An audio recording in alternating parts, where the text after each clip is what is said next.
I can produce that very behavior. I can produce that behavior by taking fathers out of the home. I can create that behavior by making fathers passive. And making fathers passive is because the war of white supremacy has been won over us. See, it's just like playing football. It's just like playing basketball. When your team has lost, you better know it. If your team has lost the tournament, you can't go back in the squad room and say, my team has won.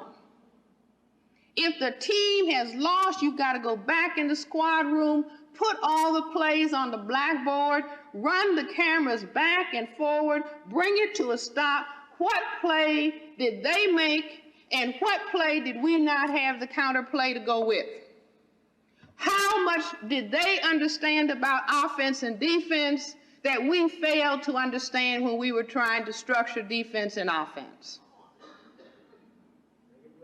We cannot say we did not lose the tournament and we're the greatest players on the field.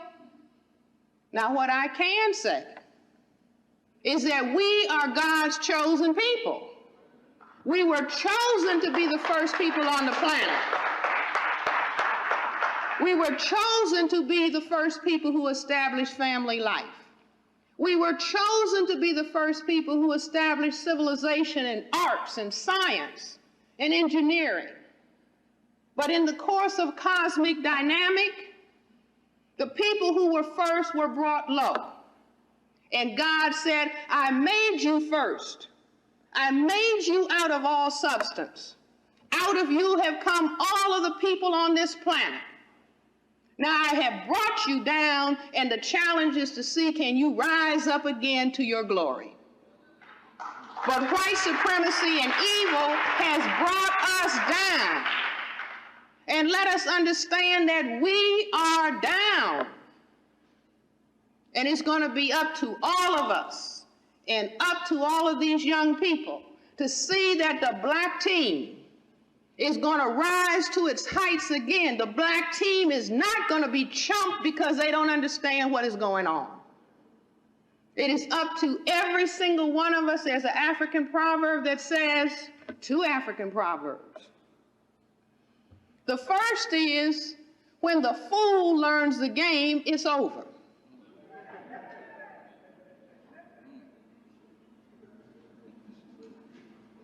The second African proverb is, each one teach one. It is up to us. I don't know whether they do a dance here in Baltimore called the electric slide. Okay. Now people will say, well, Dr. Welsing, how are people going to understand what you're talking about?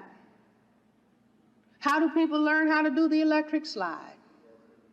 Because he who knows teaches. Each one teaches one.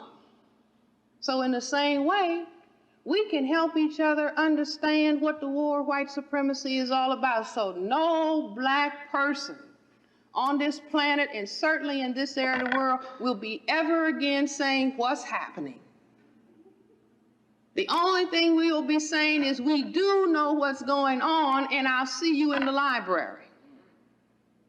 You do know what's going on, so we will see each other in the classrooms.